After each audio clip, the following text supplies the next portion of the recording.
সন্ত্রাসী বাহিনী দিয়ে কতিপয় বিএনপি নেতা চাঁদাবাজি দখল বাণিজ্য করছে এমন অভিযোগ রাজশাহীর বাগমারার জামায়াত ও বিএনপি নেতাদের একাংশের।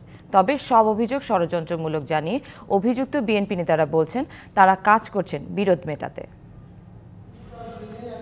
রাজশাহীর বাগমারায় কতিপয় বিএনপি নেতার মদদে সন্ত্রাসী জালাল উদ্দিনের হেলমেট বাহিনী দিয়ে চাঁদাবাজি, জমি ও পুকুর দখলের অভিযোগ করেছেন স্থানীয় জামাত ও বিএনপির একাংশের নেতারা। তাকে মদত দিচ্ছেন গোয়ালকান্দি ইউনিয়নের ভারপ্রাপ্ত চেয়ারম্যান ও বিএনপি নেতা বকুল সরকার, ইউনিয়ন সভাপতি খোকন ও উপজেলা বিএনপি সদস্য সচিব কামাল হোসেন। সংবাদ সম্মেলনে অভিযোগ করা হয় ১৫ লাখ টাকা চাঁদা না পেয়ে ব্যক্তি মালিকানাধীন পুকুরসহ ৪৫ বিঘা জমি দখল করে নিয়েছে কতিপয় বিএনপি নেতা। ২ দফায় কয়েক লাখ টাকার মাছ লুট সহ পুকুরে বিষ দিয়ে প্রায় ১০ লাখ টাকার মাছ নিধন করেছে বলে অভিযোগ তাদের।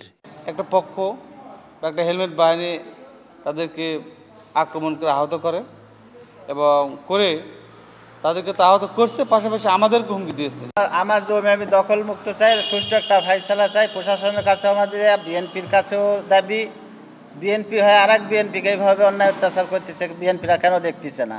25 বছরের ওয়ারেন্টিযুক্ত দীর্ঘস্থায়ী দরজা প্রোটেক্টর, আধুনিক ও মজবুত দরজা।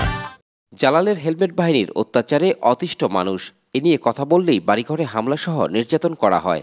হাত দিয়ে আর ওর দিয়ে বাড়ি আছে, বুঝতে পারছেন না, কটি ফাটা গেছে, কাটি ভেঙে গেছে। সকল মনে করে মারা শুরু করেছে এখানে। হ্যাঁ, তারপর মারতে মারতে দেখে নিলে হাতটা সব ফাটা ফেলাইছে, সব পিট টিট দেখানোর মতো নাই। সকালবেলা বাইরে বাড়া দেখতে বেবাক ভাঙ্গা শুরু করেছে, পুকুরে বিষ দেওয়া দিচ্ছে। এদিকে উপজেলা বিএনপি নেতা কামাল হোসেন দাবি করেন দুই পক্ষের বিরোধ মেটাতে তিনি উদ্যোগ নিয়েছেন।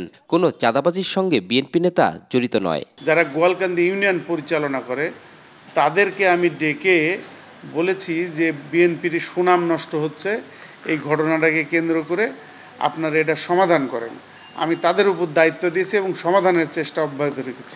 এলাকাবাসীর অভিযোগ, এসব সন্ত্রাসীরা আগে আওয়ামী লীগের ক্যাডার হিসেবে কাজ করত, এখন তারা ভোল পাল্টে বিএনপির হয়ে কাজ করছে।